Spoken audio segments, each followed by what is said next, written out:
Oke, sambil nunggu teman-temannya mungkin yang belum join, anak-anak, karena sudah waktu, kita mulai hari ini bertemu lagi dengan Pak di pembelajaran. Sebelum Pak mulai, kita awali dengan pengantar kalimat terlebih dahulu. Om Swastiastu. Semoga kita semua dalam keadaan sehat di tengah situasi pandemi yang tidak menentu seperti sekarang ini ya. Nah, harapan Pak, anak-anak mungkin sebelum Pak bahas materi lanjutan dari 2 minggu yang lalu, mohon maaf minggu lalu Pak nggak bisa ngisi karena ada rapat untuk persiapan ujian dan itu pun baru prediksi.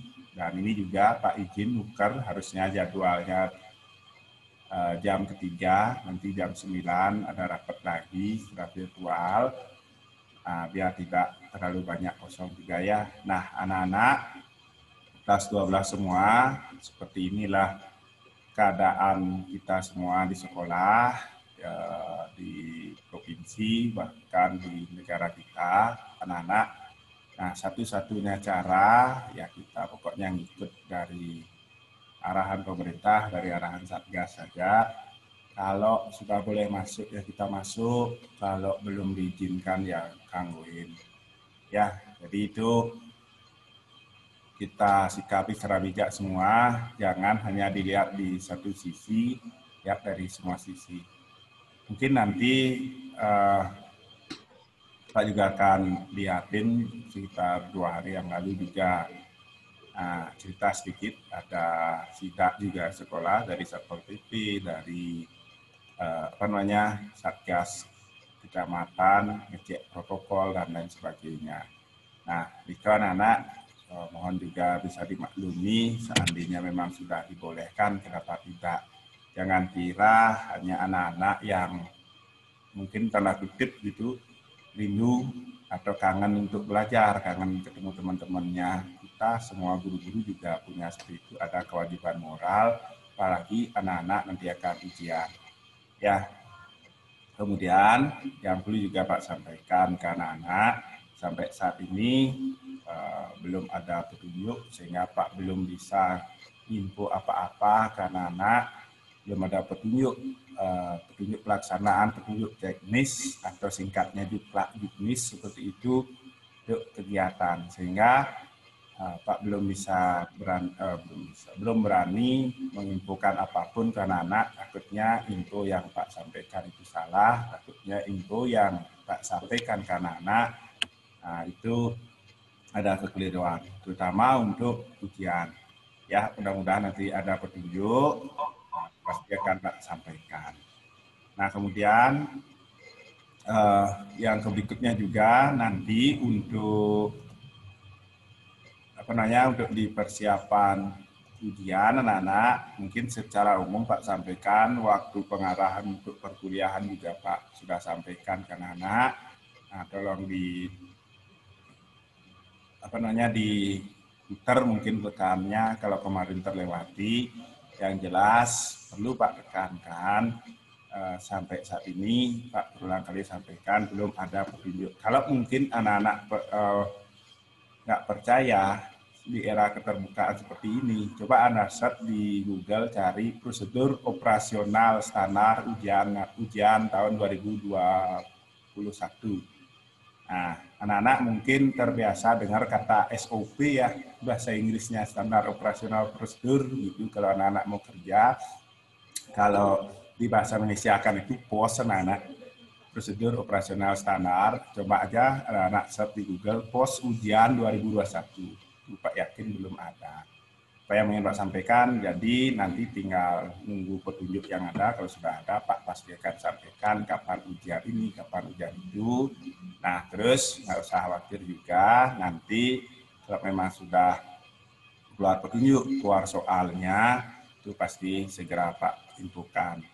Kemudian guru-guru, teman-teman guru-guru yang produktif yang ngajar FOHK juga sudah nyiapin. Salah satunya yang bisa disiapin adalah mereka akan membahas soal UKK tahun lalu, mungkin yang bisa diberikan dalam bentuk video barangkali seperti kemarin, mudah-mudahan ada bayangan.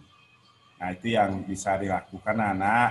Nah, sekali lagi, tolong juga dilihat dari berbagai sisi. Contohnya gini anak-anak, seandainya kita memaksakan masukin siswa, habis itu mudah-mudahan nggak terjadi jipping gitu, mudah-mudahan nggak terjadi, ada yang terkonfirmasi positif dan lain sebagainya, ya kita juga kena masalah, anak-anak juga kena masalah. Ya, selain kena masalah juga nanti sampai viral beritanya dan lain sebagainya, dikira kita di sekolah ya membuat siswa atau menjadikan siswa keji percobaan seperti itu. Jadi tolong dipahami, kalau memang sudah dibolehkan pasti kita ikutin, kalau memang belum ya kita tunda seperti itu. Nah, kemudian Pak juga sering ditanya sama anak-anak, Pak, teman saya di sekolah A sudah masuk, teman saya di sekolah B sudah pramuka dan sebagainya. Coba Pak sederhana aja, menyesuaikan dengan situasi dan kondisi di sekolah tersebut. Ya, lain lubuk, lain ikannya seperti itu ya. Di sulit kita nggak bisa juga seperti itu, mungkin di sana nggak ada sidak, kita sidak, anak-anak juga sudah tahu lokasi di sekolah ya, jadi poskonya Pak Koramil dan lain sebagainya. Nah, itu tolong dilihat dari berbagai sisi, nggak bisa dilihat dari satu sisi. Kalau ada perannya itu mungkin Pak balik, kalau besok di sekolah itu kena kasus, apa kita harus ikut kena kasus, kan nggak seperti itu juga. Jadi tolong kedewasaannya, gunakan logika dulu, baru pakai retorika. Jangan kebanyakan retorikanya dulu, wawe, habis itu nggak pakai logikanya dulu, dilihat, habis itu pakai baru berretorika. Seperti sama kayak kemarin surat, waktu batal tanggal 14 itu ya, itu batal hari Senin itu, anak-anak juga banyak yang nanya, ngirim minta surat dan sebagainya. Percaya aja, sekolah pasti sudah dapat surat. Sebelum di-share di medsos itu, sekolah pasti sudah dikirimin. Cuman kita nggak bisa gegabah seperti itu ya. Paham ya? Itu yang ingin Pak sampaikan ke anak-anak. Kemudian untuk pembiayaan itu Pak berulang kali singgung. Waktu kemarin Pak jelasin tentang perkuliahan juga Pak sudah singgung. Nah, sementara itu juga belum diputuskan anak. Bapak Kepala Sekolah kemarin Pak tanya juga belum ada keputusan berapa pembiayaan dan lain sebagainya, karena terus terang ini juga riskan. Andaikan kita bagikan mungkin pembiayaannya sekian ribu gitu misalnya bayar.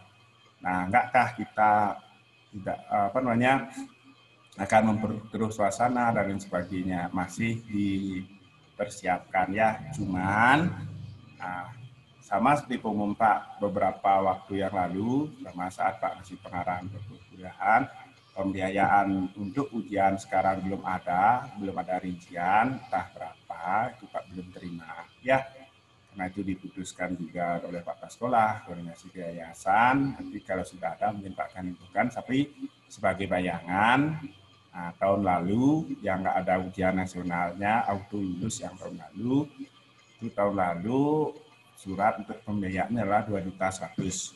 Cuman yang kau pakai itu sekitar berapa ya, 500-an kayaknya. Sekitar pokoknya dia lebih dari 1.500.000 ke 1.600.000 kembali lagi karena ujiannya cancel semua itu sebagai bayangan aja. Oke, nanti kalau sudah ada Pak akan berikan. Dan juga ini biar nggak salah tak sangka, yang kemarin itu pas pengarahan juga Pak sudah sampaikan, mungkin Pak perjelas lagi sekali, tolong untuk persiapan ujian nanti nunggu petunjuk. Ya, kalau sudah ada petunjuk, kita baru bisa berjalan. Nah, kalau seperti tadi, di era keterbukaan, kalau Anda nggak percaya apa yang Pak omongin, silahkan search di Google, ada nggak soal UKK 2021 itu ada nggak? Kalau sudah ada, mungkin Pak lambat, silahkan diituin, tapi hampir setiap saat Pak pantau belum ada. Atau prosedur operasional standar seperti tadi, cari pos ujian 2021, nemuin nggak anak-anak? Kalau belum, tunggu ya. Nah, itu anak-anak sedikit informasi yang Pak berikan. Nah, Pak akan lanjutkan ke materi. 2 minggu yang lalu, kita sudah diskusikan tentang kemajuan TIK, kaitannya terhadap bangsa dan negara Indonesia. Nah, anak-anak, sebelum lanjut, ada yang masih ingat apa yang membedakan atau apa persamaan dan perbedaan antara ilmu pengetahuan dan teknologi? Nah, silakan coba tunjuk tangannya. Ada yang masih ingat apa persamaan dan perbedaan ilmu pengetahuan dan teknologi? Atau yang gampang lah dulu, apa pengaruh ilmu pengetahuan dan dengan teknologi? Nah, Pak, yang gampang lah dulu, apa pengaruh ilmu pengetahuan dengan teknologi? Ayo silahkan di tangannya. Ini juga Pak sarankan, ini kelas 12 yang join, mungkin pertama ya Pak apresiasi sudah meluangkan waktu, walaupun nanti ada di YouTube rekamannya, kemudian besok atau nanti kalau join jangan di titik itu aja isinya ya, nah, jangan setengah hati seperti itu ya, nggak apa-apa isi aja namanya, dengan sering membaca gurunya namanya mungkin dia akan ingat, habis itu isi juga kelasnya, dengan titik ini siapa, udah titik isinya nggak nampilin kamera berarti nggak apa-apa gitu. Ya, silakan ada yang mau memberikan tanggapan, pertanyaan Pak, apa hubungan ilmu pengetahuan atau apa pengaruh ilmu pengetahuan terhadap teknologi? Ayo, silahkan. Dari 36 potong 2 berarti potong komputer sama hostnya berarti 34. Silahkan, ada yang mau berkomentar? Silahkan. Nggak ada ya?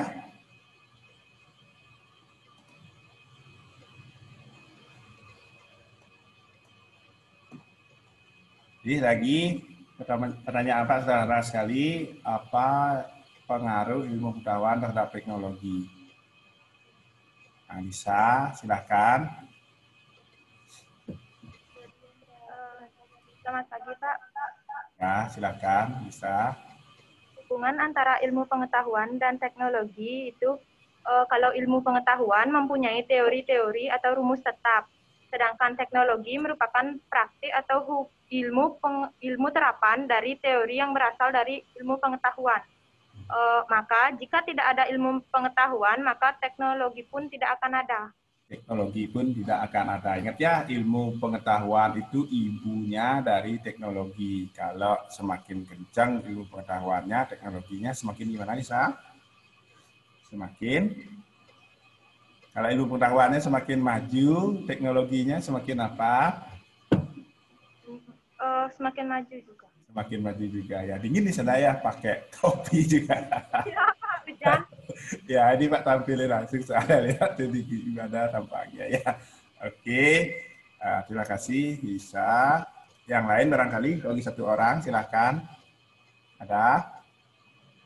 Apa sih pengaruh antara ilmu pengetahuan dengan teknologi?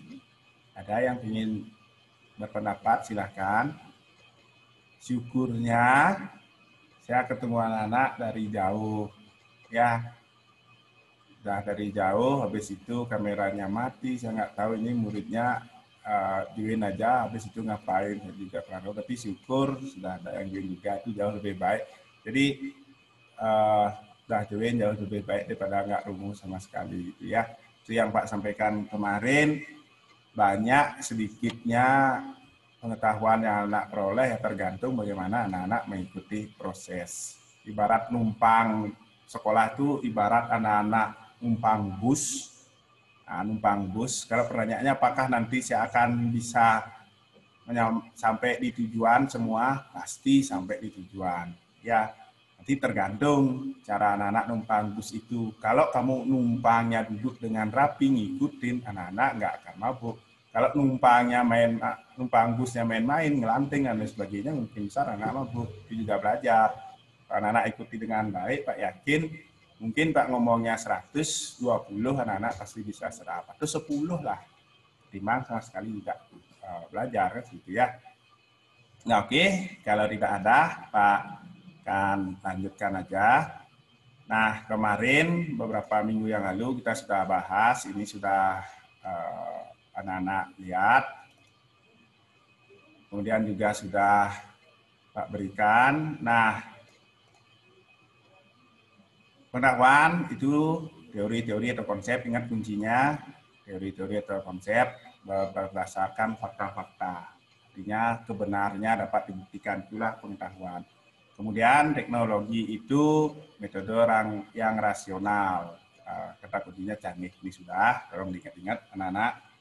Kemudian berikutnya, ini juga sudah, ilmu pengetahuan mempunyai teori dan rumus tetap, teknologi prakteknya. Kemudian jika tidak ada ilmu pengetahuan, teknologi pun tidak ada. Ya. Kemudian berikutnya di kamus besar juga sudah ada.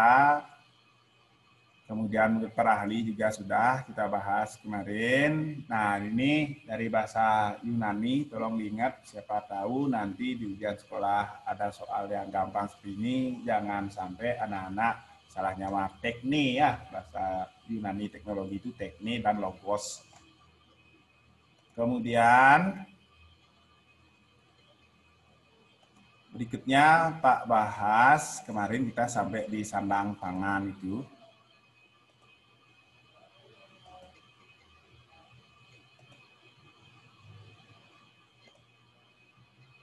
Nah, ini anak disadari atau tidak pengaruh atau manfaat ilmu pengetahuan dan teknologi itu mempengaruhi kita semua di sandang, pangan, dan papan. Tolong diingat jangan sampai ketukar apa itu sandang, pangan, dan papan. Nah, kita lanjut dulu. Di pendayagunaan SDA, sumber daya alam, dengan adanya teknologi, jelas pertama menaikkan kuantitas. Ada pabrik, kalau dulu kita pakai teknologi yang sederhana, jelas tidak bisa dibandingkan dengan teknologi sekarang. Meningkatkan produktivitas, kemudian kualitasnya juga, dan pengelolaan sumber daya alam. Kemudian terhadap sumber daya manusia. Nah, ini tolong ingat anak, manfaatnya. Ini lihat. Manfaat ilmu pengetahuan dan teknologi pertama untuk kebutuhan pokok manusia. Ya, jadi tolong ingat manfaat IPTEK atau ilmu pengetahuan dan teknologi satu untuk kebutuhan pokok manusia. Yang kedua, apa tadi? Pendayagunaan sumber daya alam. Yang ketiga, sumber daya manusia. Ya, sumber daya manusia. Dengan adanya kemajuan ilmu pengetahuan dan teknologi, mendorong manusia mendayagunakan sumber daya alam secara efektif efisien, menaikkan kualitas sumber daya manusia. Sehingga anak-anak dengan majunya teknologi, biasanya juga sangat berpengaruh terhadap sumber daya manusia.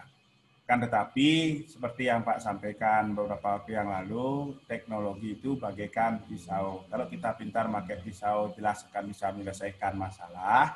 Kalau kita tidak bisa menggunakan pisau, jelas mendatangkan sebuah masalah.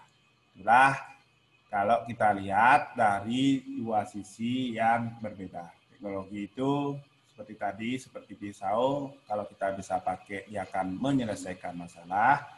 Kalau kita tidak bisa pakai, dia akan mendatangkan masalah. Kemudian saking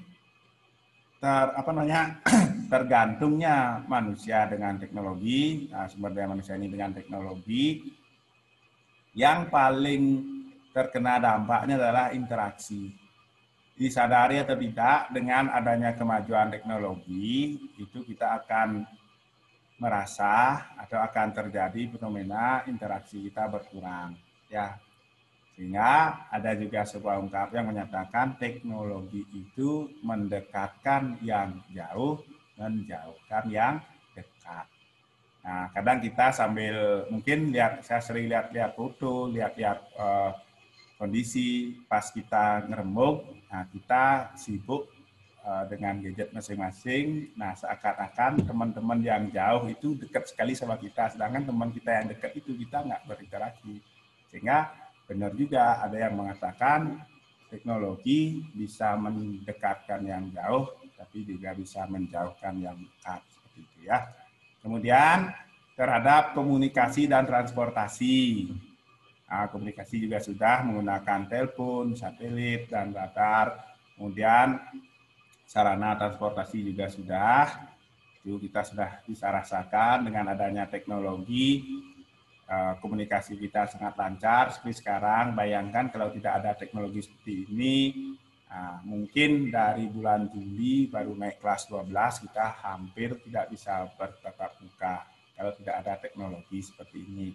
Kemudian transportasi ya berkembang dengan sangat cepat. Kita untuk pindah dari suatu tempat ke tempat yang lain sekarang sudah tidak memerlukan waktu yang terlalu lama. Kemudian manfaat terhadap peningkatan kesehatan. Ya, yang paling penting itu adalah di teknologi obat-obatan. Jadi dengan adanya ilmu pengetahuan dan teknologi itu peningkatan kesehatan, fasilitas kesehatan yang canggih, kemudian teknologi obat-obatan yang canggih berkembang seiring dengan ilmu pengetahuan dan teknologi. Mungkin kakek kita dulu nggak tahu apa itu dioperasi dan lain sebagainya. Sekarang orang sudah terbiasa kan seperti itu. Cuman yang belum bisa dijawab atau yang belum bisa dijangkau oleh akal sehat manusia adalah sebuah pertanyaan, teknologi semakin maju, akan tetapi penyakitnya juga ikut semakin maju. Nah, itu yang belum bisa dijawab oleh kemampuan manusia, itu belum. Harusnya kan semakin majunya teknologi, dulu orang sakit, ada kemungkinan sekarang orang nggak bisa sakit karena teknologi sehatnya maju. Ternyata itu tidak terjadi, anak-anak. Mungkin kita sering dengar, ternyata selain teknologi dan manusianya berevolusi, penyakitnya juga berevolusi, seperti itu. Sehingga berbarengan dia, teknologinya maju, penyakitnya juga maju. Pernah nggak anak-anak dengar, kayaknya orang tua ngomong, dan layansing atau penyakit gene, ya, seperti itu. Kemudian, ada pengaruh positif dan negatif. Sebelum Pak lanjut, ada nggak yang bisa membantu ngingetin pertanyaan Pak? Sebutkan manfaat IPTEK. Silakan. Tersebut dan jelaskan manfaat IPTEK. Silakan, ada yang bisa bantu jawab. Silakan, tunjuk tangannya. Nah, tadi Pak sudah jelasin dari bidang apa, contohnya. Silakan. Siti, silakan. Selamat pagi, Pak. Pagi, silakan. Manfaat bisa nggak dijauh dikit kameranya? Oke, silakan. Manfaatnya itu yang pertama, memenuhi kebutuhan pokok manusia seperti pangan, gitu, makanan, sandang, pakaian, dan papan tempat tinggal. Yang kedua, pendayagunaan sumber daya alam, contohnya bisa menaikkan kualitas produk. Yang ketiga, meningkat pengaruh terhadap sumber daya manusia, yaitu mendorong manusia untuk mendayagunakan sumber daya alam secara efektif dan efisien. Yang kedua, menaikkan kualitas sumber daya manusia karena membuka kemungkinan tersedianya sarana dan prasarana penunjang kegiatan ilmiah. Yang keempat, terhadap komunikasi dan transportasi yang sudah kita rasakan, yaitu semakin berkembangnya alat komunikasi seperti handphone dan alat transportasi itu memudahkan kita berpindah dari satu tempat ke tempat lain itu secara cepat. Kemudian peningkatan terhadap kesehatan, yaitu meningkatkan teknologi obat-obatan. Apalagi saja dapat memberantas penyakit yang menular. Memberantas penyakit yang menular. Terima kasih Yulia Siti atas jawabannya. Kita lanjut, anak-anak. Pengaruh. Kalau kita ngomongin pengaruh, pasti pikiran kita langsung tertuju ada dua pengaruh positif dan negatif. Kan seperti itu. Ya, setiap yang kita lakukan itu ada dampak positif, ada dampak negatif. Kemudian sesuatu yang dihasilkan dari setiap tindakan kita, efek dari tindakan kita itu adalah namanya konsekuensi. Mirip kayak pahala gitu ya. Nah, pengaruh positifnya anak-anak jelas. Pertama, kemajuan di bidang komunikasi dan transportasi, meningkatnya perekonomian masyarakat, meluasnya pasar. Itu beberapa pengaruh positif yang Pak Idris. Jadi disadari atau tidak, kemajuan teknologi itu sangat mempengaruhi di suatu negara. Nah, dari semua komponen, mungkin anak-anak masih ingat komponen IPOLEK SOSBUD HANKAM, yang itu biologi, politik, sosial budaya, pertahanan, dan keamanan. Oleh SOSBUD HANKAM-nya juga tidak lepas dari pengaruh teknologi. Ya, itu pengaruh positifnya. Kemudian ada juga kalau dengan adanya kemajuan teknologi itu lebih banyak modal dan teknologi, kemudian di pembangunan ekonomi, pemikiran masyarakat semakin maju dan berkembang. Ini yang bisa kita garis bawahi, pemikiran masyarakat semakin maju dan berkembang. Kita setuju, Pak juga sangat setuju, pemikiran masyarakat semakin berkembang, sehingga dengan adanya kemajuan teknologi ini sama dengan anak, nanti anak-anak akan bisa tahu bapaknya bohong atau enggak, atau bapaknya salah ngomong atau enggak, karena sudah bisa di cross check di internet barangkali atau di sumber-sumber yang lain. Kan seperti itu. Inilah pemikiran masyarakat semakin maju, sehingga itu bisa menjadi kontrol baik terhadap pemerintah maupun terhadap masyarakat. Di harapannya dengan pemikiran masyarakat semakin maju dan berkembang, sebenarnya harapannya adalah adanya teknologi, masyarakat itu di pemikiran semakin maju dan berkembang, tidak ada yang menyampaikan berita bohong dan sebagainya. Karena ingat konsepnya apa? Teknologi datang dari pengetahuan, pengetahuan ada data-data dan fakta. Dan itu. Kan tetapi banyak juga yang menggunakan teknologi tanpa data dan tanpa fakta. Itulah yang kita kenal dengan hoax. Itulah sebuah pengingkaran. Anak harusnya dengan adanya teknologi itu nggak terjadi, kan bisa di cross check. Cuman kenyataannya banyak juga kita terpengaruh, terprovokasi berita-berita yang bohong seperti itu, sebagai dampak dari perkembangan teknologi. Kemudian ini juga segala sesuatu terselesaikan tepat waktu dengan penggunaan iptek. Kita juga setuju betapa gampangnya sekarang kita ngirim file, kemudian mungkin buat ulangan dan lain sebagainya. Kayaknya dulu-dulu kita nggak terbayang buat ulangan itu dari rumah pakai ngeplek dan lain sebagainya. Kalau dulu mungkin pikiran kita adalah di kelas, habis itu gurunya berdiri, kita nggak bisa ngapa-ngapain. Nah sekarang dengan adanya teknologi ya bisa ada di rumah dan lain sebagainya. Kemudian pesan Pak, teknologi itu akan selalu berkembang. Anak-anak juga kita semua jangan jangan malas seperti itu mengikuti perkembangan teknologi. Jangan nanti dengan teknologi, tapi juga jangan terlalu mengagungkan teknologi. Ada beberapa hal yang memang tidak bisa kita pecahkan dengan teknologi, kan seperti itu. Ini juga, sikap dalam menghadapi pengaruh positif. Jadi kayaknya beberapa tahun yang lalu Pak pernah baca ini sebagai soal isi anak-anak. Sebutkan sikap yang bisa Anda tunjukkan dalam menghadapi pengaruh positif iptek. Itu kurang lebih ya. Pertanyaannya ini Pak ingat betul ini pernah sebagai soal ujian sekolah tapi di esainya. Nah, pertama sikap toleransi, memperkuat kepribadian diri dan bangsa, memanfaatkan teknologi demi kemajuan bangsa dan negara. Ini yang paling penting, memilih acara TV dengan baik untuk pembelajaran diri. Kemudian ada juga memanfaatkan alat komunikasi sebaik-baiknya sesuai dengan kebutuhan dan fungsinya. Ya, ini tolong diingat, siapa tahu nanti ini ada yang ditanyakan, anak-anak setidaknya bisa jawab. Jangan terlalu ngawur lah jawabnya seperti itu ya. Nah, terakhir pengaruh negatif tadi positif juga sudah Pak bahas, sekarang negatifnya. Pengaruh negatif yang pertama itu jelas gaya hidup yang bebas, narkoba dan kekerasan menjadi mudah masuk dalam kehidupan masyarakat Indonesia.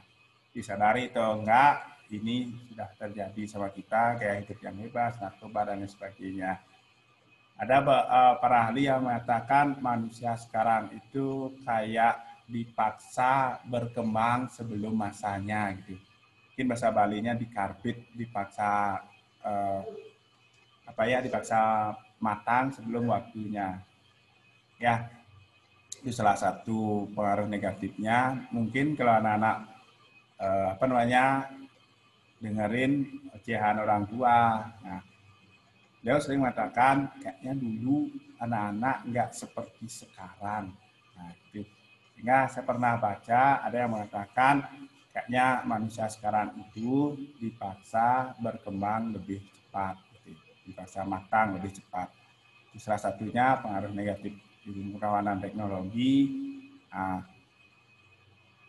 sikap egois dan individualisme ini juga budaya konsumtif.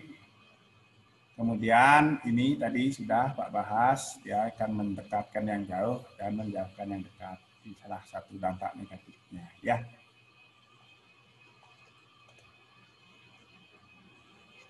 Kemudian ini juga kita sadari lundurnya sikap gotong royong ya dengan adanya teknologi. Kemudian masyarakat menjadi malas, semua aktivitasnya mengandalkan teknologi. Kemudian timbul kejahatan karena perkembangan iptek yang sangat pesat. Sekarang kita sudah hampir setiap hari mendengar ada pembunuhan, ada pemerkosaan. Ini salah satu begitu gampangnya kita melihat konten-konten barangkali yang belum layak kita akses. Dari segi umur barangkali kekerasan, seksual yang seperti itu, sehingga kalau kita lihat ke belakang ini, kita hampir setiap saat baca di media, nah ada kejahatan pembunuhan, kemudian ada pemerkosaan, kan, cucu perkosaan neneknya dan lain sebagainya seperti itu. Salah satu dampak negatifnya karena tidak bisa dilakukan filtrasi. Coba bayangkan gimana caranya memblokir situs porno di internet yang bisa seperti itu, ya. Kemudian membanjirnya produk-produk luar negeri itu juga salah satu dampak negatifnya, ya. Nah, itu dulu anak-anak yang bisa Pak sampaikan sampai di pengaruh negatif. Nanti kita lanjutkan lagi sedikit biar habis.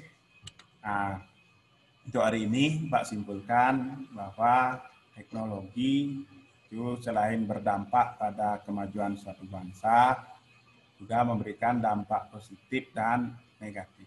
Hampir semua lini kehidupan berbangsa dan bernegara itu tidak terlepas dari pengaruh perkembangan teknologi. Yang tadi Pak sebutkan, Ipolek Sosbudangkan, biologi, politik, sosial budaya, kemudian pertahanan keamanan itu terpengaruh dengan teknologi. Teknologi itu mempengaruhi dari dua sisi, positif dan negatif. Berulang kali Pak sampaikan, teknologi itu seperti pisau. Kalau Anda bisa menggunakan pisau itu dengan baik, dapat menyelesaikan masalah. Akan tetapi, kalau Anda tidak bisa menggunakan dengan baik, akan mendatangkan sebuah masalah. Ya, demikian anak, karena waktu sudah habis seperti itu. Untuk pertemuan hari ini Pak cukupkan, sampai jumpa di pertemuan berikutnya. Sini untuk permasalahan Santi, Om Santi Santi Santi.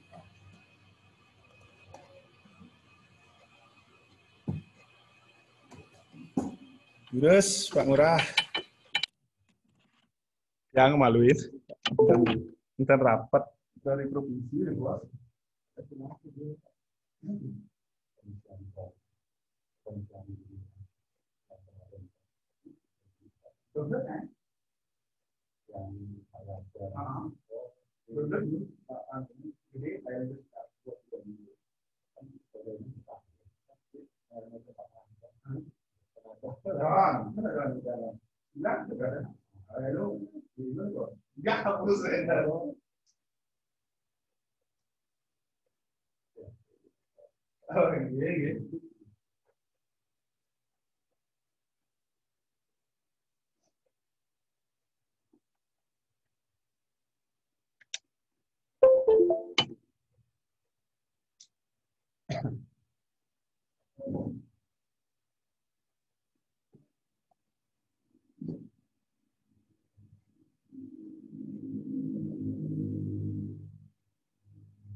Dokumennya mana?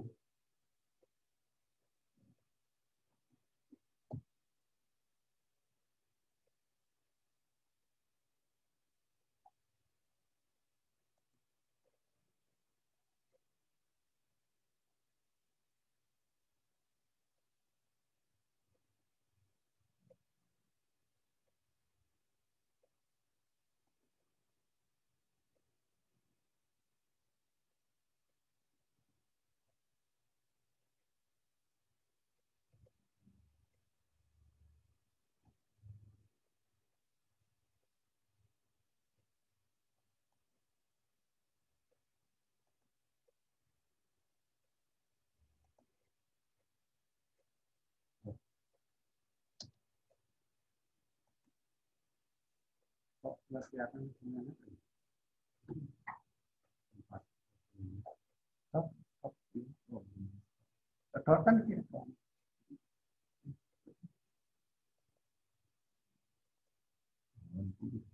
Oh.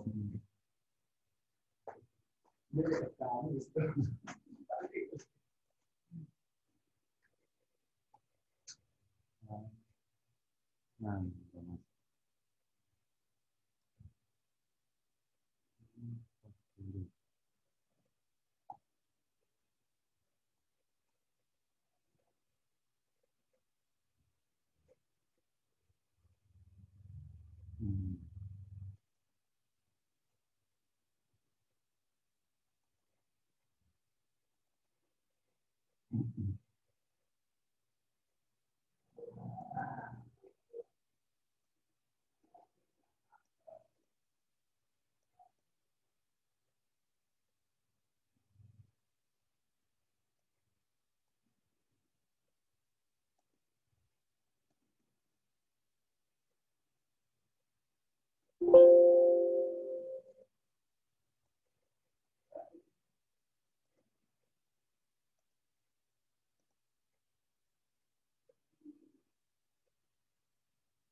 baiklah, sudah kelihatan untuk PowerPoint-nya ya.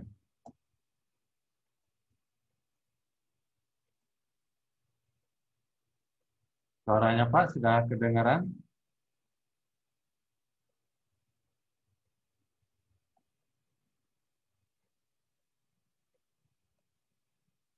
Gimana nih, nggak ada kelihatan.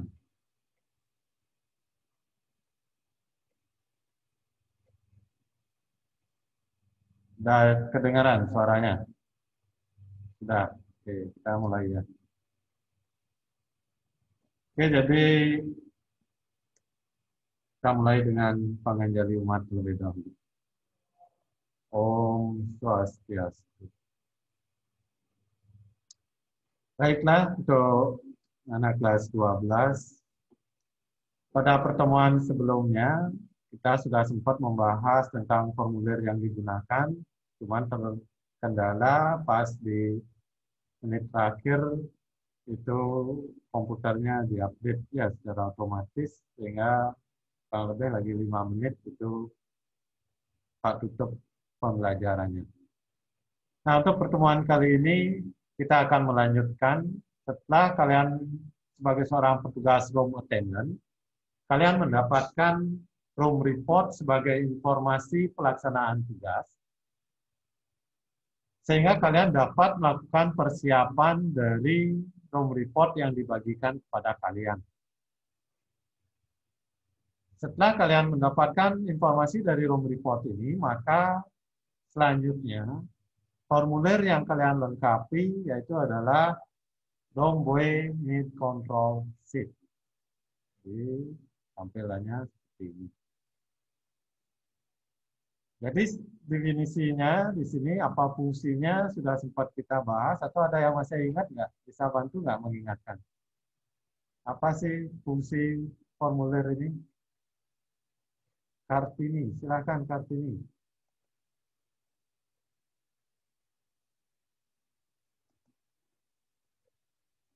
Silakan Kartini. Selamat pagi, Pak. Ya, selamat pagi. Fungsi dari Romboy Meet Control Sheet yaitu formulir yang digunakan untuk mencatat persiapan dan pengeluaran perlengkapan yang digunakan dalam proses pembersihan kamar dalam satu periode kerja. Ya. AP berapa? AP7 absen 3. Kartini AP7 absen 3 ya. Iya, Pak. Nah, seperti yang disampaikan oleh teman kalian tadi ya, sudah bagus. Romboy Control Sheet nanti kalian pergunakan untuk mencatat persiapan dan juga pengeluaran yang digunakan dalam proses pelaksanaan kerja. Sehingga dilihat dari definisi, ya, formulir ini ada yang kalian lengkapi sebelum masuk ke kamar, ada informasi yang harus kalian lengkapi setelah kalian keluar dari kamar. Nah, kita coba perhatikan secara bertahap pengisiannya, karena di sini lumayan banyak informasi yang harus kalian lengkapi. Nah, ini definisi tadi sudah disampaikan oleh teman kalian tentang Romboy Meet Control Sheet. Informasi atau data yang terdapat di dalam formulir ini. Jadi ada name atau nama petugas, shift, jam kerja, floor session, di bagian apa, di lantai berapa, ini sudah kita bahas. Tanggal pelaksanaan kerja, date, item, jenis-jenis barang yang dicatat apa saja. Ya. Received, atau kolom persiapan, atau yang kalian bawa, yang diterima. Ya. Apa saja persiapan, berarti kalian catat di kolom received ini. Nanti kalian perhatikan di formnya, di mana dia letak received-nya. Kalian cek ke samping, berarti apapun persiapan kalian, kalian catat di informasi received ini. Room number, person, room status, ini sesuai dengan di room report. Cuma nanti pengisian di Romboy Control Sheet tidak harus berurutan seperti yang dibagikan di room report. Nanti kamar nomor berapa yang kalian bersihkan terlebih dahulu, itu bisa kalian lengkapi terlebih dahulu. Misalnya kalian dapat kamar 301, 302, 303. Tapi kalau 301 masih di ND, kalian belum bisa bersihkan. Kalian bersihkan kamar 302 terlebih dahulu. Jadi di Romboy Control Sheet bisa kalian isi 302 di bagian atasnya. Ya. Kecuali nomor kamar itu sudah dicetak secara langsung. Ya. Oh, udah ada tempatnya. Nah, kalau seperti itu baru diikuti. Nah, pada umumnya sih tidak ada yang langsung mencetak nomor kamar. Jadi untuk melengkapi boleh diacak istilahnya sesuai dengan pelaksanaan kerja yang kalian lakukan. Selanjutnya, total use soil. Total use, total penggunaan perlengkapan yang kita gunakan dalam proses membersihkan kamar. Soil adalah jumlah lena-lena kotor yang digunakan dalam proses pembersihan kamar tersebut atau ketika kalian selesai dari proses pembersihan dan mendapatkan lena kotor dari dalam kamar. Nah, itu harus kita catat juga. Clean return adalah barang yang kembali dalam keadaan bersih. Jadi misalnya kalian bawa hand towel 4, kita cuman gunakan hand towelnya 2. Berarti kita harus mencatat, oh hand towelnya kembali bersih 2. Karena misalnya tamunya dia nggak pakai hand towelnya lagi satu kamar. Jadi kita nggak usah ganti. Bisa. Ya. 5. Keterangan yang diperlukan misalnya ada face towel yang hilang, jadi kita isi catatan tamunya check out, oh kamar 305, kok face towelnya hilang ini. Jadi kita kasih catatan 305, one face towel discard atau misalnya lost, misalnya, dan itu harus segera dilaporkan. Apalagi jika tamunya kita ketahui informasinya dia masih ada di front office, kita harus segera menghubungi front office-nya untuk mengkonfirmasi ke tamu. Mungkin saja tamunya salah memasukkan, mengemas barang. Selanjutnya, check by ini yang memeriksa daripada pekerjaan kalian. Ya, misalnya itu adalah floor supervisor. Jadi kalian melaporkan ke floor supervisor-nya siapa. Signature, tanda tangan petugas. Jadi ini tanda tangan kalian yang kalian lengkapi. Nah, itu informasi yang terdapat di dalam Romboy Main Control Sheet. Kita lihat contohnya secara langsung. Secara gambarnya di sini, kalau kalian perhatikan, ya, kita perhatikan dulu. Mungkin, ya, ini dulu. Ya, bagian header-nya dulu, atau bagian atasnya, cop-nya dulu. Jadi nanti kalian melengkapi di sini, name. Jadi di sini kalian lengkapi nama kalian. Di sini Pak cuma ambil contoh saja ya. Oh, nama petugasnya Agung Dharma. Ya. Shift karena di room report jam kerjanya itu adalah jam 7 sampai jam 3 sore. Jadi kesimpulannya di sini kalian dapat morning shift. Kalian isi di sini morning. Selanjutnya floor session. Anggap aja kalian dapat di second floor. Nanti lihat soalnya. Lantai berapa kamar yang kalian bersihkan. Nanti kalian kan dapat soal kalau pra UKK atau UKK-nya. Kalian dikasih soal, kalian baca. Oh, saya dapat di lantai berapa. Itu disesuaikan pengisiannya. Ya. Date tanggal. Biasanya ini adalah tanggal pelaksanaan kerja. Atau tanggal ujian. Itu dia. Ya. Oh, kapan saya ujiannya, UKK-nya. Nah, itu tanggalnya diisi. Nah, pada saat itu kalian melakukan pelaksanaan kerja. Nah, itu pengisian di bagian atas, off-nya. Selanjutnya, coba diperhatikan item. Ini yang Pak maksud tadi, apa saja ada itemnya. Di sini item yang harus dicatat. Di sini kolom pertama di tanda panah yang Pak tunjukkan. Ini ada double sheet, single sheet, pillowcase, bath towel, bed mat, hand towel, face towel, ya. Dan juga nanti jika ada ditambahkan ada duvet cover. Ya. Terus ada di amenities-nya, soap, body lotion, conditioner, ya, stationery-nya juga. Nah, ini yang akan dicatat persiapan dan juga pengeluarannya. Selanjutnya, kalian perhatikan, tadi ada kolom receipt. Ya, di sini kalian perhatikan ada kolom receipt yang Pak tunjukkan, mungkin sedikit kecil, bisa kelihatan nggak di sana? Di bawah housekeeping departemen itu. Bisa? Nah, di sini lurus ke samping, kita akan mencatat jumlah persiapan yang kita bawa untuk membersihkan sesuai dengan tugas kita dalam satu periode atau 1 jam kerja, 1 shift. Ini persiapan semua. Ini sebagai contoh, cuma 1 aja Pak masukkan. Nanti kalau di hotel, kalau kalian dapat 10 kamar, ya total di sini masuk persiapannya. Contoh pengisian receipt, karena di sini contohnya hanya 1 kamar, anggap aja kamar 201, dihuni oleh 2 orang, 2 packs atau 2 person, statusnya occupied dirty. Jadi, diasumsikan 201 ini adalah kamar double. Karena double bedroom, jadi kita menyiapkan di sini.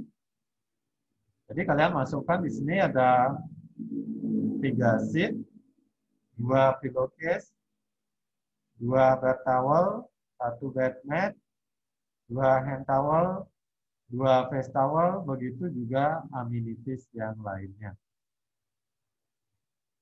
Berapa yang kalian siapkan untuk kamar ini? Ini harus kita catat dulu sebelum berangkat ke kamar. Misalnya kalian menyiapkan troli. Setelah menyiapkan troli, kalian catat. Oh, saya bawa ini. Secara total. Kalau kalian dapat tambahan kamar lagi, di sini jumlahnya nambah. Oh, 2 dapat kamar jenis double. Berarti 6 kalian bawa. Berarti di sini nulisnya 6. Bisa dipahami? Ada yang ditanyakan dulu untuk pengisian resepnya, persiapannya? Ada yang ditanyakan dulu?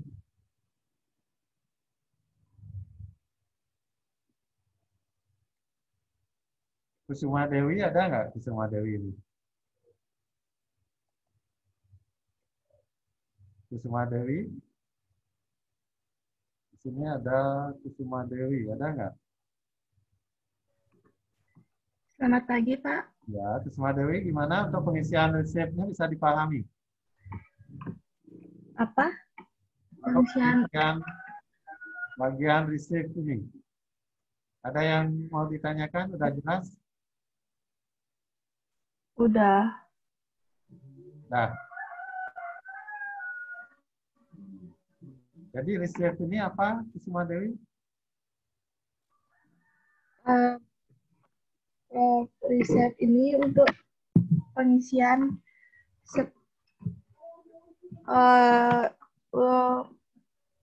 misalnya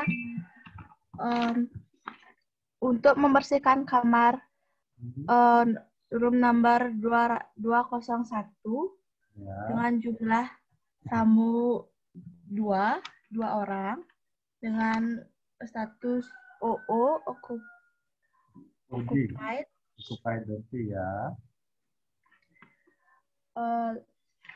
Resit ini langsung kita isi, misalnya kita memerlukan double seat atau single seat, berapa kita isikan di samping status, kolom statusnya itu. Jadi coba Pak jelaskan kembali ya. Resit adalah persiapan awal yang kalian bawa sebelum berangkat ke kamar. Jadi jumlah kamar yang kalian bersihkan, kalian udah tahu melalui room report. Misalnya kalian dapat 3 kamar. Kalian udah bisa reka dari 3 kamar itu, kalian masukkan nomor kamarnya di sini.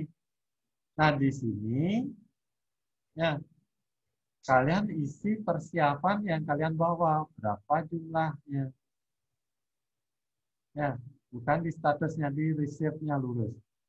Kalau status ini dilurus ke samping ini menyatakan I dan O, artinya in dan out. In adalah barang yang kita masukkan ke kamar, out adalah barang yang keluar dari kamar. Itu dia. Jadi kita belum masuk ke in dan out-nya ini. Kita baru ke persiapannya. Berapa kita bawa persiapan? Berapa yang kita terima atau yang kita bawa? Itu. Oh, sekarang di sini karena Agung Dharma dapat satu kamar saja, kamar double, jadi dia bawa 3 double sheet dengan standar 3 sheet, 2 pillowcase, 2 bed towel, 1 bed mat, 1 bed hand towel, dan face towel, begitu juga minipisnya. Jadi dia membawa persiapan ini, dia catat. Dia masukkan ke troli. Setelah siap, baru dia berangkat ke kamar. Ini yang dilengkapi sebelum masuk ke kamar. Jadi, tadi Pak sampaikan di awal, Romboy Mid Control Sheet itu ada yang diisi sebelum masuk ke kamar, ada yang dilengkapi setelah keluar dari kamar. Jadi yang bisa dilengkapi sebelum masuk ke kamar, identitas ataupun di bagian kopnya, headernya, atau informasi tentang tugas kalian. Terus yang kedua, persiapannya. Selanjutnya, baru kalian akan setelah keluar dari kamar, baru kalian bisa melengkapi bagian penggunaan alat dan bahan, termasuk nanti sisa daripada alat dan bahan yang kita bawa. Nah, itu dia. Nah, selanjutnya Pak lanjutkan dulu, nanti mungkin secara langsung biar lebih jelas ya. Sekarang dipahami dulu. Selanjutnya pengisiannya. Anggap saja kalian sudah berangkat ke kamar. Setelah kalian keluar dari kamar, kalian harus melengkapi perlengkapan yang kalian gunakan dan juga perlengkapan yang keluar dari kamar. Itu harus dicatat. Makanya namanya Romboy Mid Control Sheet. Ya, untuk mengontrol pengeluaran atau penggunaan perlengkapan yang digunakan oleh petugas room attendant, petugas kamar. Nah, di sini kalian perhatikan. Jadi setelah kalian membersihkan kamar, jadi ketika kalian membersihkan bed, tempat tidur, kalian akan making bed, kalian memerlukan 3 double sheet. Berarti kalian bawa masuk ke kamar 3 double sheet. Kalian catat di sini. In, yang masuk ke kamar 3. Terus out, yang keluar dari kamar berapa? Berarti yang keluar dari kamar, double sheet-nya juga seharusnya 3 supaya balance. Yang keluar ini yang kotor. Ini yang kalian ganti. Kalian bawa double sheet bersih masuk 3, yang keluar seharusnya 3. Nah, kalau di sini yang keluar cuma 2, berarti udah dirima, udah ada keterangan. 1 double sheet-nya kemana dia? Kok cuma 2 dikeluarkan double sheet-nya? Nah, ini bisa dikontrol. Wah, 1 double sheet-nya hilang. Sudah keterangan dilaporkan. Begitu juga jenis item yang lainnya. Di sini ada pillowcase. Misalnya kalian masuk pillowcase 2, keluar 2. Bed towel, bed mat, hand towel. Nah, hand towelnya ini kok 1 masuk. Padahal bawaannya 2. Asumsinya gini, kalian melihat dulu membersihkan kamar, oh hand towelnya cuma 1 dipakai oleh kamu. Yang satunya masih bersih, masih utuh. Kan nggak usah kita ganti. Berarti cuma satu aja kita masukkan. Berarti yang kita ganti hand towel-nya satu, yang keluar juga satu out-nya. Berarti satu lagi di dalam. Berapa hand towel di dalam kamar? 2 tetap. Kecuali shift aja ya, shift harus sesuai dengan standar. Kalau harus diganti semua, ya ketiganya harus diganti. Begitu juga amenities-nya. Amenities-nya juga nanti berapa digunakan, itu yang kalian ganti, dicatat ya. Meskipun persiapan kita bawa 2, kalau yang diganti cuma 1, kita catat 1 aja. Sudah pengisiannya? Kita percepat sedikit. Total use dan swale. Ini ada 2 informasi berbeda. Ya. Untuk total use, total penggunaan. Berapa total penggunaan double shift? Karena di sini hanya 1 kamar, tinggal dijumlahkan saja. Penggunaan itu berarti shift yang digunakan atau yang masuk ke kamar. Berarti yang kita jumlahkan adalah yang di in. Nanti kalau ada kamar lagi di bawahnya, berapa menggunakan? Kita jumlahkan. Karena ini contohnya cuma 1 kamar, berarti total use-nya untuk double shift 3. Terus soil, shift double yang kotor, soil ini kan lena kotor. Berapa lena kotornya yang kalian dapat? 3, berarti gallon dia. Seimbang. Artinya udah pas. Kalau seandainya di sini ada yang kurang, ini ada harus penjelasannya. Single shift. Pakai single shift nggak? Tidak. Berarti kosong. Karena kamarnya ini kamar double. Kalau ada nanti kamar pakai single shift, kamar queen, dan lain sebagainya, berarti di sini informasinya terisi dia. Pillowcase. Bawa pillowcase 2, dipakai 2 di sini. Ya. Total penggunaannya cuma 2 saja, nggak ada kamar lain. Berarti total penggunaannya 2. Soil yang kotor. Oh, keluar pillowcase-nya 2 kotor.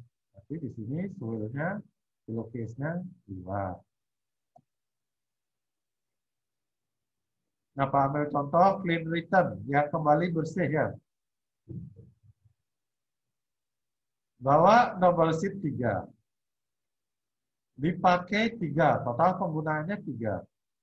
Berarti ada yang kembali bersih? 3, kosong. Nah, bawa hand towel 2.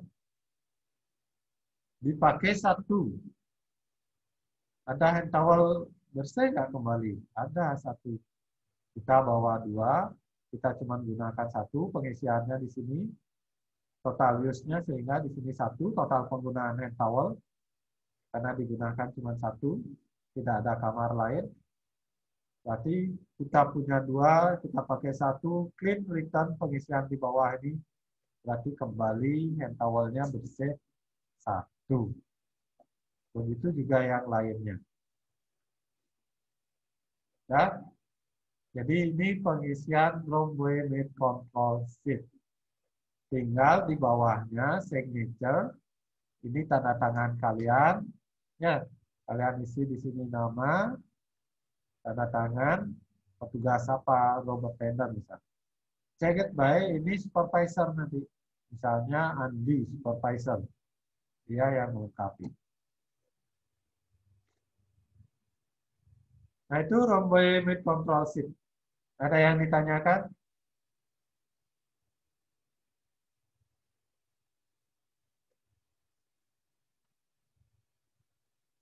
Ada yang belum jelas?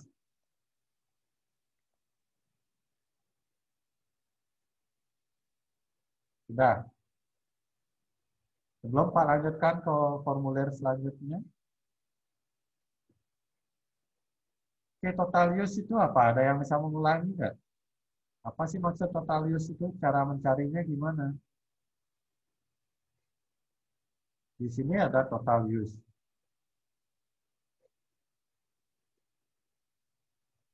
Di formnya ada total use. Ini dia total use. Apa sih total use ini?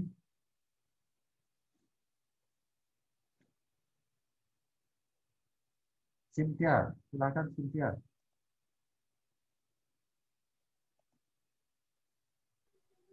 Selamat pagi, Pak. Selamat pagi. Total use merupakan total penggunaan linen atau amenities yang masuk ke kamar. Sedangkan soil merupakan linen kotor yang keluar dari kamar. Oke. Cynthia, gimana cara menghitung total use ini? Dilihat dari receipt-nya. In dan out. In-nya. Yang in dan out. Oke, in dan out total use dan soil ya Cynthia ya. Oke, jadi udah bagus ya. Jadi untuk menghitung total use, total penggunaan perlengkapannya itu kita jumlahkan di kolom in. In, yang in itu artinya yang masuk ke kamar. Itu yang kita jumlahkan, kita dapatkan total use. Untuk mendapatkan soil yang kotor, yang kita jumlahkan adalah out. Artinya yang keluar dari kamar. Lena yang keluar dari kamar. Apa aja lena yang keluar dari kamar, kita hitung lena itu sudah kotor. Itu dia. Makanya total soil atau total yang kotor, yang kita hitung adalah lena yang keluar dari kamar, yang out. Di sini cuma satu kamar, gampang. Oh, 201. Yang keluar dari kamar 3 double sheet, berarti 3 yang kotor. Nanti kalau ada lagi, 202. 3 lagi, berarti kita jumlahkan 3 tambah 3, berarti 6 kita dapat lena kotor. Itu dia. Ya. Terus, Pak, amenities-nya kok nggak ada in-out-nya? Lenanya saja yang ada in-out-nya. Yang perlu kita kontrol itu adalah perlengkapan yang biayanya itu lumayan mahal atau besar. Karena untuk amenities, apalagi yang giveaway, itu sudah istilahnya diberikan kepada tamu. Itu tidak usah kita kontrol dia keluarnya. Soapnya misalnya, sabunnya, dia mau dikembalikan, mau dibawa, nggak masalah. Kita nggak usah hitung yang keluar. Yang kita hitung yang masuk saja. Biar tahu berapa udah habis. Dari soap, body lotion, shampoo. Ya. Jadi amenities makanya nggak diisi in dan out. Itu dia. Kalau kalian perhatikan. Ini dia. In out-nya cuma sampai di lena saja ini. Yang ini nggak usah kita hitung in out. Ya. Ada yang ditanyakan sebelum Pak akhiri? Karena ini sibuknya sudah nunggu ini. Nanti formulir yang lain kita coba persingkat nanti waktunya. Karena di sini perlu pemahaman ini poinnya. Form ini yang paling banyak kalian lengkapi nanti supaya paham. Ada yang mau ditanyakan dulu tentang dua formulir room report dan room by control sheet yang kita bahas? Ada yang kurang jelas? Pak, saya belum paham pengisiannya yang ini misalnya. Sementara sudah dilihat. Sudah. Oke, sementara sudah berarti silakan dibaca-baca. Cari contohnya boleh, coba dilengkapi, minta formnya boleh, ya. Coba diisi formnya bisa kalian lakukan. Kapan kalian misalnya ada urusan ke sekolah, Pak saya mau minta form yang ini. Ya siapa ada di sekolah boleh diambil formnya, kalian coba di rumah diisi-isi. Atau kalian boleh download sendiri formnya, coba diisi. Kalau ada yang tidak bisa dilengkapi, pertemuan selanjutnya silakan kita akan bahas. Ya. Oke, untuk pertemuan kali ini, terima kasih atas waktunya. Semoga semua dalam keadaan sehat. Ya. Sampai jumpa pada pertemuan selanjutnya. Jadi masih dalam pembahasan form. Mudah-mudahan waktunya bisa dipersingkat pada pertemuan selanjutnya. Pada pertemuan kali ini, Pak tutup dulu dengan Prama Santi. Om Santi Santi.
Selamat pagi.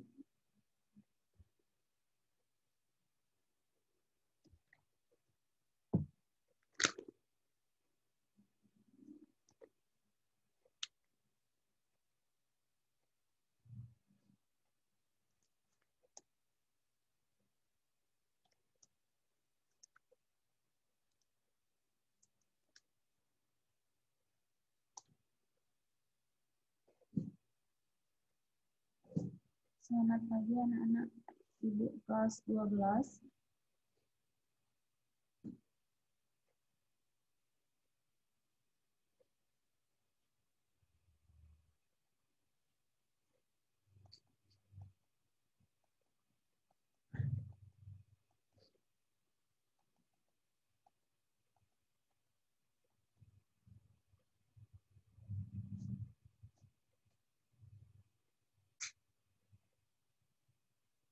Oke, untuk hari ini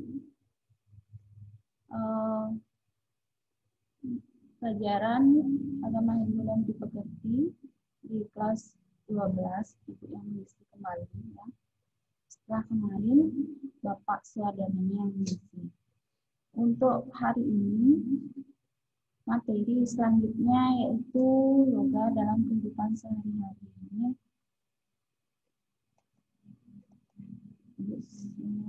Ini saja materinya.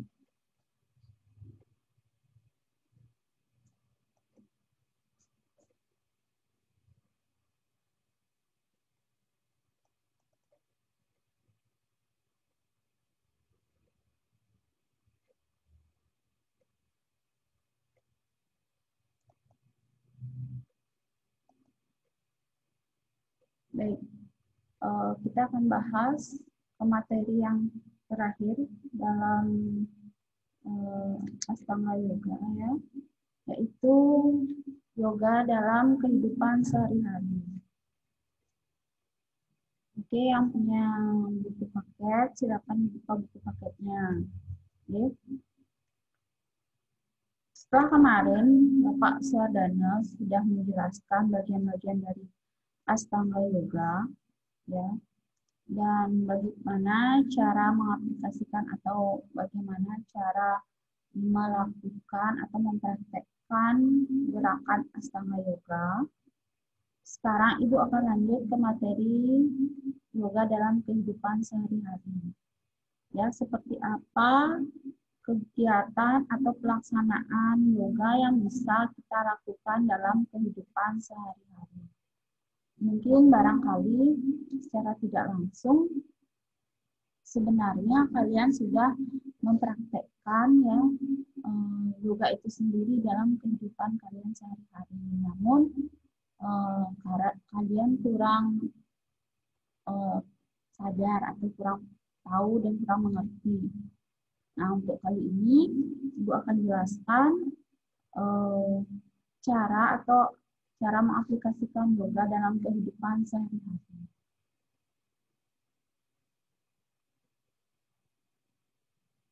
Yang pertama adalah melakukan persembahyangan. Nah, di sini sembahyang merupakan ajaran bakti yoga yang dilakukan dengan sikap asana, ya, sikap duduk. Sebenarnya sembahyang sudah kalian laksanakan atau kalian praktekkan setiap hari, ya. Secara tidak langsung kalian sudah menerapkan yang namanya atau melaksanakan yang namanya praktek yoga, mengaplikasikan yang namanya yoga.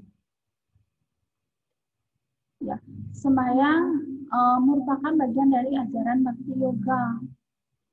Di sini makanya kita dianjurkan, sudah dijelaskan, sudah sudah diingatkan dalam agama ini, sembahyang itu wajib kita laksanakan. Ya, sembahyang itu wajib kita laksanakan 3 kali sehari. Seperti itu. Ibu harapkan tidak hanya hari-hari tertentu saja kalian melaksanakan yang namanya persembahyangan, ya. Kalian melaksanakan persembahyangan, tetapi setiap hari kalian melaksanakan persembahyangan. Seperti itu. Ya. Nah, itu sembahyang sebenarnya dapat memelihara kesehatan seseorang dengan melakukan yang namanya asana atau sikap duduk padmasana, yang laki-laki dan yang perempuan vajrasana, seperti itu ya. Namun kita juga melihat situasi dan kondisi, mencari sikap asana yang baik dan sempurna itu sangat perlu dilakukan agar terlaksananya persembahyangan dengan lancar dan dengan tingkat konsentrasi yang bagus. Ya, kalau di sekolah, kalian bisa setiap pagi hari itu sembahyang di padmasana dengan sikap yang laki-laki padmasana dan yang perempuan vajrasana. Namun ketika di kelas kalian melakukan persembahyangan atau trisandya dengan sikap berdiri, itu boleh dilakukan, ya.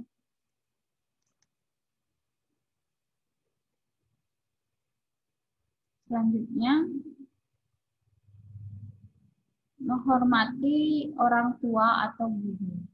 Nah, di sini menghormati orang tua atau guru sebenarnya sudah kalian lakukan setiap hari di rumah.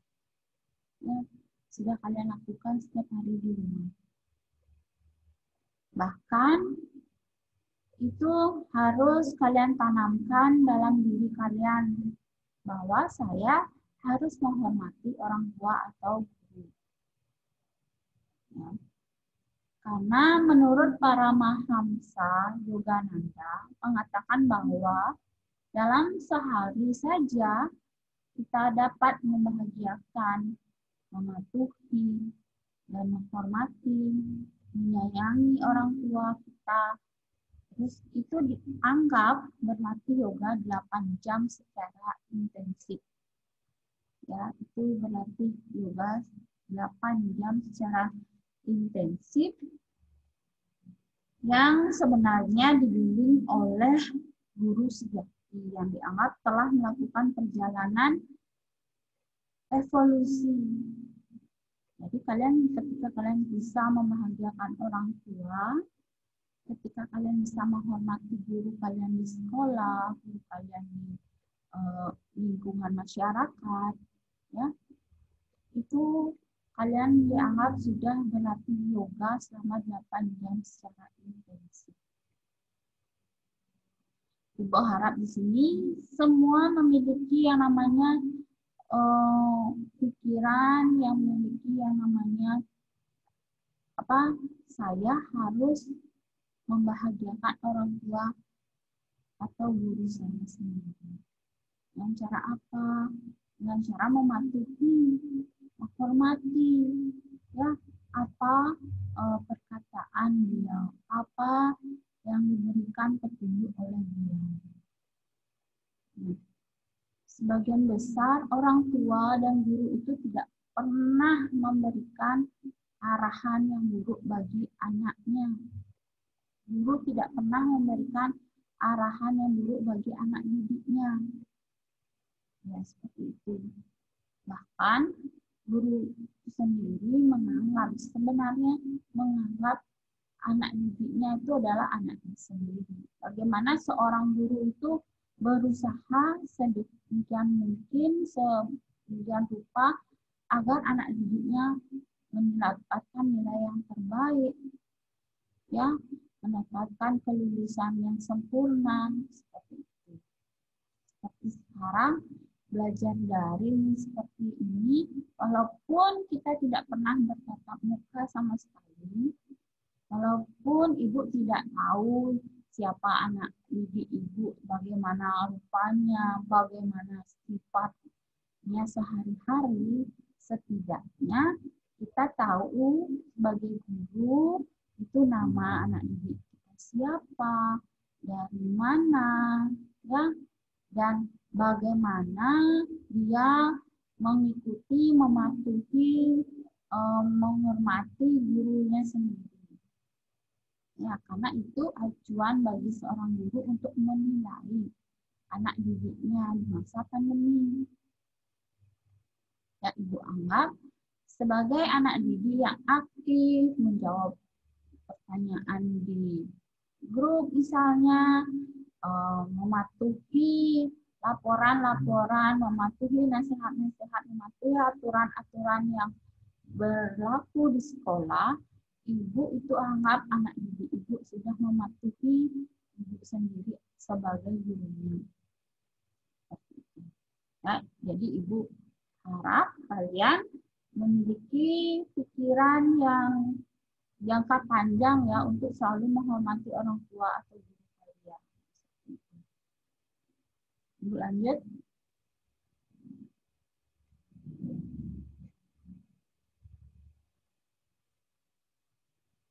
Selanjutnya, menghormati, sudah ya. Yang ketiga, ahimsa atau tidak menyakiti. Ya. Nah, di sini ahimsa mengajarkan bahwa semua makhluk hidup perlambang dari Tuhan. Sehingga kita dilarang untuk membunuh baik dari pikiran, perkataan, maupun perbuatan. Gambar yang Ibu terterakan di slide, ya, gambar yang terterakan di slide itu memperlihatkan wajah dari yang membunuh itu adalah berupa wajah binatang sapi, dan wajah dari sapi itu adalah berupa wajah manusia itu sendiri. Di mana arti atau maknanya adalah apa? Yaitu di sini ketika kita membunuh binatang atau menyakiti binatang yang perlambang dari Tuhan atau ide yang dewasa, itu seperti kita membunuh atau menyakiti diri kita sendiri. Ya. Karena kita semua adalah ciptaan dari Tuhan, kita adalah sama. Daripada itu, ketika kita melakukan yang namanya pelaksanaan upacara yajna, tumpeng, ya, tumpeng ubuh, ya, dan tumpeng andang itu untuk tumbuh-tumbuhan dan hewan. Patuh kinraga ngoten, berarti kita sudah yang namanya menghormati sesama ciptaan Tuhan. Seperti itu. Maka daripada itu kita harus sebenarnya wajib dan tahu kapan sih kita lahir.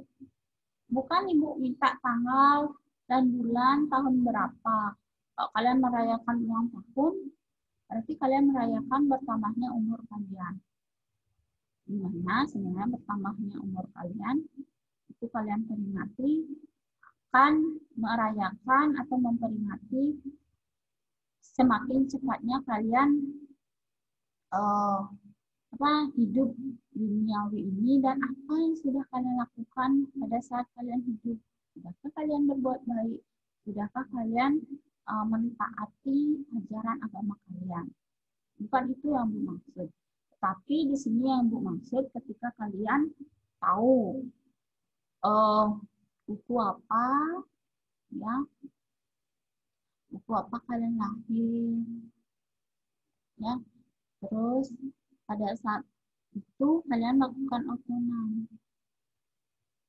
Nah, pernahkah kalian otonan setiap 6 bulan sekali? Itu sebenarnya kalian laksanakan. Nah, itulah, maka daripada itu ahimsa itu penting, tidak membunuh sesama ciptaan Tuhan. Tetapi jika ada pertanyaan, Bu, setiap saya melakukan perceraiannya, baik manusianya, fitrah, buta maupun dewayanya, pasti ada pelaksanaan himsa, membunuh binatang. Nah, ketika kalian melakukan himsa atau membunuh binatang, untuk diperuntukkan untuk upacaranya itu dibolehkan. Ya, itu dibolehkan. Karena itu dipersembahkan kepada Ida Sang Hyang Widi Wasa. Tetapi ketika kalian melakukan menyakiti atau membunuh binatang untuk yang namanya kepentingan duniawi, itu tidak diperbolehkan. Maksudnya di sini ketika kalian membunuh untuk upacaranya dan setelah itu kalian ambil hasil dari persembahan kalian untuk dinikmati, itu boleh. Ya, karena itu sudah dipersembahkan kepada Ida Sang Hyang Widi Wasa dan kalian menikmati hasil dari persembahan tersebut. Ini lunas, ya, itu diperbolehkan. Tetapi kadang-kala zaman sekarang kita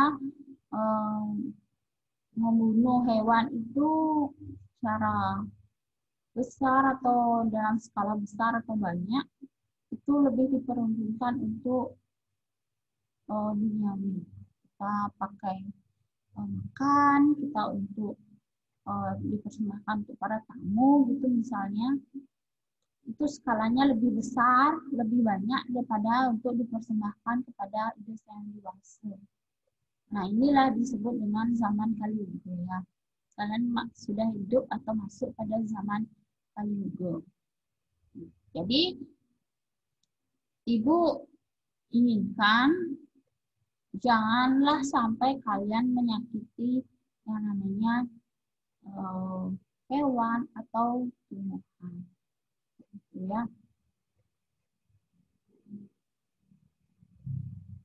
Selanjutnya, nomor 4, itu membantu orang tua atau bekerja tanpa mengharapkan imbalan. Di sini, membantu orang tua atau bekerja tanpa mengharapkan imbalan disebut dengan karma yoga. Ya, Jadi karma yoga itu mengajarkan kita bagaimana bekerja demi untuk kerja itu sendiri, yaitu tak terlalu terikat oleh hasilnya. Yang paling mendekati zaman sekarang kan apapun kita lakukan itu tujuannya untuk mendapatkan hasil, untuk mendapatkan penghasilan untuk menghidupi keluarga atau diri kita. Nah, tapi di zaman sekarang apapun yang kita kerjakan itu harus sesuai dengan hobi atau nyamannya kita melaksanakan pekerjaan tersebut, tidak melakukan dengan terpaksa. Ya, tidak melakukannya dengan terpaksa. Itu yang terpenting terlebih dahulu. Artinya, kalian melakukan suatu pekerjaan dengan penuh rasa gembira, dengan penuh rasa tanggung jawab, tidak terlalu terbebani dengan pekerjaan tersebut. Masalah hasil itu bagaimana kita melaksanakan pekerjaan itu secara maksimal dan hasilnya kita terima dengan rasa syukur, bukan artinya memang bukan seperti itu, ya. Nah, jadi kalau menurut Ibu, para seniman itu paling menikmati. Para seniman, baik seni, bagian seni lukis, tari, tabuh, musik, apalagi seni dalang, karawitan, itu melaksanakan suatu pekerjaan biasanya itu kebanyakan tanpa pamrih. Artinya dia melaksanakannya dengan penuh kegembiraan, penuh keikhlasan. Jadi dia itu merasa melaksanakannya dengan penuh kegembiraan ketika dia itu melaksanakannya tidak terlalu memikirkan yang namanya imbalan. Karena seni itu bagian dari dirinya. Itu yang paling mendekati orang seni itu pasti tidak terlalu memikirkan imbalan. Lain ketika dia melaksanakan seni itu karena tuntutan, artinya dia ikut grup seni ini mungkin karena yaitu diajak oleh orang, walaupun dia sebenarnya tidak tahu atau paham seni itu sendiri bagaimana. Ya nggak? Kalau yang suka nari, lukis di sini ya, yang suka melukis itu mengisi waktu luangnya dengan melukis, entah lukisan itu mau dijual atau tidak, itu yang penting sudah membuat dia bahagia dan gembira, itu pasti menjadi pekerjaan yang akan dia anggap sebagai hal yang dia tidak menjadi beban dalam diri dia. Jadi imbalan itu tidak terlalu dipikirkan. Jadi, itu orang seni itu paling mendekati dengan kegiatan karma yoga ini. Ya. Jadi Ibu harapkan nanti kalau kalian sudah terjun di dunia, kalau sudah terjun di dunia masyarakat, kalian kelas 12 ya, sudah pernah yang namanya melaksanakan training di lapangan. Bagaimana kalian melaksanakan training tersebut? Apakah penuh beban? Atau, ini memang hobi saya, ini memang profesi yang saya sukai. Coba kalian rasakan di sana. Kalau penuh dengan beban, pasti pekerjaan itu tidak akan baik dan tidak akan bagus. Pasti akan selalu menunggu dulu imbalan yang kalian akan hasilkan, namun pekerjaan yang tidak maksimal, gitu ya, itu tidak baik, sama sekali tidak baik.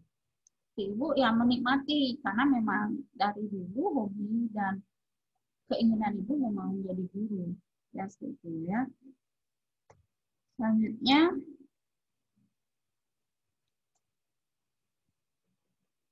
mempraktekkan yoga dan kehidupan sehari-hari. Yang nomor 5 adalah konsentrasi. Konsentrasi atau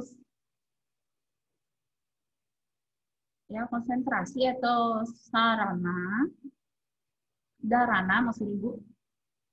Konsentrasi atau dharana kemarin sudah dibahas dalam bagian-bagian Astanga Yoga. Itu dharana menurut Maharishi Patanjali mengajarkan 3 cara dharana. Yang pertama, menguasai indria agar tetap terkonsentrasi pada satu objek saja. Tetap di bawah pengawasan manah atau pikiran. Jadi pikiran tetap mengontrol indria-indria kita. Yang kedua, menenteramkan gerak-gerik pikiran dengan watak lemah lembut, ceria, terus penuh kasih sayang dan ketenangan baik dalam keadaan suka maupun duka. Jadi dharana itu mengontrol watak kita dalam keadaan apapun. Ya, konsentrasi itu mengontrol watak kita dalam keadaan apapun. Watak itu artinya apa yang terjadi dalam pikiran kita. Entah dalam keadaan lemah lembut, apakah keadaan kita sangat ceria sekali, apa dalam keadaan kita penuh kasih sayang, ya, atau dalam keadaan suka maupun duka. Jadi kan Ibu pernah kalian mendengar pepatah mengatakan suka duka lara pasti. Suka dan duka itu berdampingan. Jadi setiap suka pasti ada dukanya. Itu pasti berdampingan. Ya, tidak mungkin kalian harus terus suka, terus bahagia, terus tidak mungkin. Tidak mungkin kalian merasakan atau mendapatkan kebahagiaan terus dalam diri kalian. Pasti ada dukanya. Pasti ada dukanya. Ya, jadi itu sangat berdampingan. Jadi kalian harus bisa mengontrol itu. Suka duka itu harus kalian bisa kontrol. Tidak boleh suka sekali, tidak boleh duka sekali, tidak boleh sedih sekali. Jadi harus kalian bisa kontrol. Yang nomor 6, berjapa yoga dan Gayatri Sadhana. Ya, dengan berjapa atau Gayatri Sadhana dapat menghancurkan ya karma dan dosa dengan pemurnian hati serta pikiran. Nah, di sini sebenarnya kalian sudah mempraktekkan yoga secara tidak langsung dengan selalu melaksanakan yang namanya puja trisandhya. Ya. Nah, Ibu harap kalau kalian tidak pernah ke sekolah lagi, karena setiap sekolah kan harus dan pasti kalian melakukan yang namanya puja trisandhya. Ibu harap kalau sekarang lagi belajar daring, kalian tetap masih melaksanakan yang namanya puja trisandhya di rumah. Ya, setiap pagi, setiap mau sembahyang itu diawali dengan puja trisandhya terlebih dahulu. Karena apa? Di sini sudah jelas tertera dapat menghancurkan karma dan dosa. Seperti itu. Namun dilakukan dengan pemurnian hati serta pikiran. Ya, dengan pemurnian hati serta pikiran, dengan ikhlas, dengan tulus, dengan sungguh-sungguh. Kalau berjapa itu adalah mengucapkan nama-nama dari dewa atau dewi kita secara berulang-ulang. Misalnya, contohnya berjapa dengan mengucapkan Gayatri Mantra. Ya, bait pertama pada Puja Trisanya itu secara berulang-ulang. Yang kedua, misalnya Om sama Siwa itu kalian ucapkan secara berulang-ulang. Misalnya lagi mengucapkan nama-nama Tuhan, misalnya itu Hare Krishna itu bisa. Terus Saraswati, nama studium itu bisa. Ya. Nah, itu diucapkan secara berulang-ulang. Itu yang disebut dengan berjapa. Itu disebut dengan berjapa.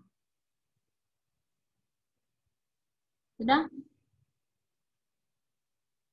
Selanjutnya,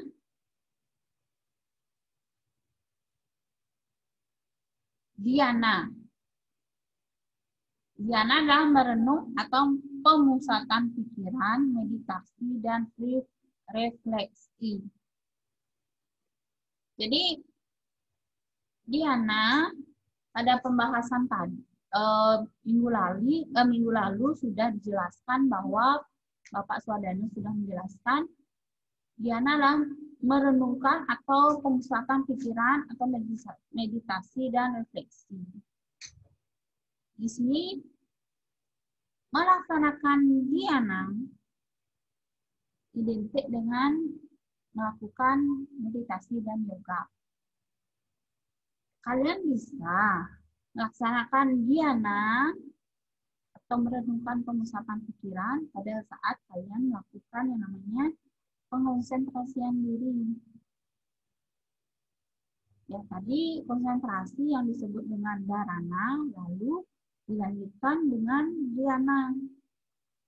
Setelah konsentrasi itu terjadi pada diri kalian, dilanjutkan dengan merenungkan atau pemusatan pikiran. Ya, lalu meditasi dan refleksi. Yang suka yoga di sini pasti akan paham ketika meditasi itu diri kita, tubuh kita, badan kita akan merasa rileks. Ya, karena kita belajar daring. Jadi mempraktekkannya itu silakan di rumah. Coba kalian meditasi di rumah, tempat yang nyaman, di tempat yang aman, nyaman, dan sunyi, sepi, tidak gampang terganggu. Kalau misalnya rumahnya di sebelah jalan raya yang besar, kalian meditasi di rumah, jadi ada suara mobil, motor itu lewat, karena kalian adalah pemula, jadi akan agak susah melakukan meditasi. Jadi yang paling bagus misalnya kalian cari di pantai, ketika pantai itu tidak begitu ramai, terus bisa kalian lakukan di tepi sungai, ya. Tapi jangan sendirian ke sungai, harus sama teman, ya. Terus bisa kalian lakukan di halaman rumah yang kalian anggap halaman rumah itu tempatnya agak luas, aman, dan tidak banyak suara yang mengganggu. Itu kalian bisa lakukan. Kalau di ruangan itu bisa, ya, itu sangat bisa juga dilaksanakannya meditasi atau yoga. Yang penting tempat itu mendukung kalian melakukan meditasi.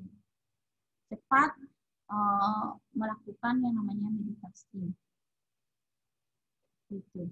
Coba kalian praktekkan di rumah. Seperti contoh gambarnya Ibu di sini.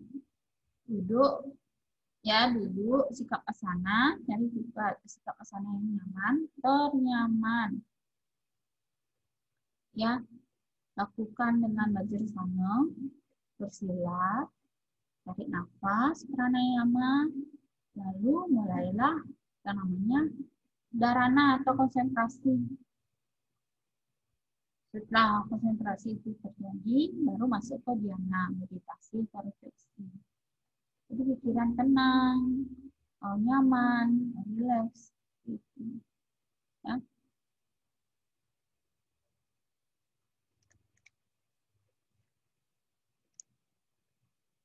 Selanjutnya, yang terakhir nomor 8 itu mandi atau renungan mendalam. Jadi mandi ini adalah renungan yang sesungguhnya dari samadhi. Itu dalam Patanjali Yoga Sutra ada 2 jenis samadhi atau renungan di sini. Yang pertama Samprajnata Samadhi dan nomor 2 Asamprajnata Samadhi. Nah, sudah dijelaskan minggu lalu sama bapaknya, Samprajnata Samadhi disebut juga Sabija atau Savikalpa Samadhi. Yakni keadaan suprasadar yang lebih rendah. Karena masih ada benih kesadaran atau sisa yang dirasakan. Sisa kesan atau yang dirasakan. Yang nomor 2, Asamprajnata Samadhi atau Nirbija Samadhi itu adalah keadaan suprasadar yang transden, yakni tidak menyadari lagi keadaan puncak yang dicapainya. Ia mencapai kelepasan total. Ia mencapai sunya. Jadi sudah yang namanya tidak sadar, artinya bukan pingsan ya, tidak sadarkan diri itu bukan artinya pingsan di sini, artinya tidak sadar akan keadaannya melaksanakan samadhi. Ya. Jadi dia sudah benar-benar masuk ke dalam samadhi itu atau meditasi itu sendiri. Sehingga dalam keadaan apapun, situasi apapun, kesadarannya akan susah. Ketika misalnya kita coba untuk ganggu atau ada gangguan di luar sana, itu mungkin tidak akan terpengaruh. Gitu. Ya, itu artinya mencapai sunya. Sudah? Nah, jadi inilah 8 cara mengaplikasikan yoga dalam kehidupan sehari-hari, di mana sebenarnya sebagiannya kalian sudah pernah praktekkan. Sembahyang, menghormati orang tua, ahimsa, terus bisa berjapa atau pengucapan mantra berulang kali dengan Gayatri Sadhana. Terus kalian juga sudah pernah melakukan dharana, konsentrasi pada kalian saat sembahyang, pasti mengutamakan konsentrasi terlebih dahulu. Kalau sudah konsentrasi, baru melaksanakan yang namanya persembahyangan. Nah, itu ada 8 aplikasi yoga dalam kehidupan sehari-hari. Nah, untuk hal sekarang kita masuk ke sesi tanya jawab. Silakan yang mau bertanya. Ibu, persilakan.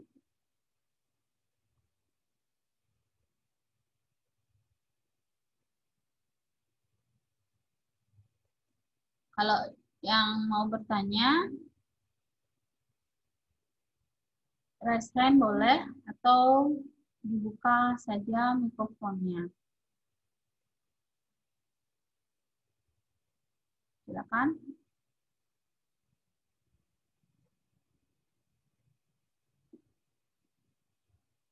Yang mau bertanya silakan raise hand atau dibuka mikrofonnya.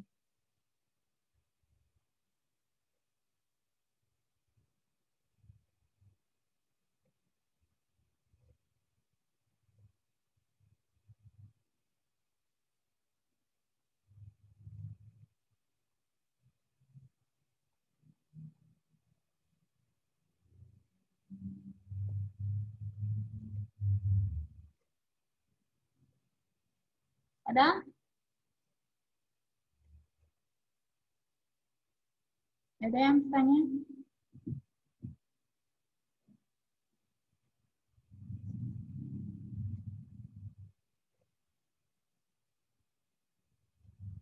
Oke, kalau tidak, karena waktu sudah habis ya, Ibu akhiri materi dari Astanga Yoga. Minggu depan kita masuk ke materi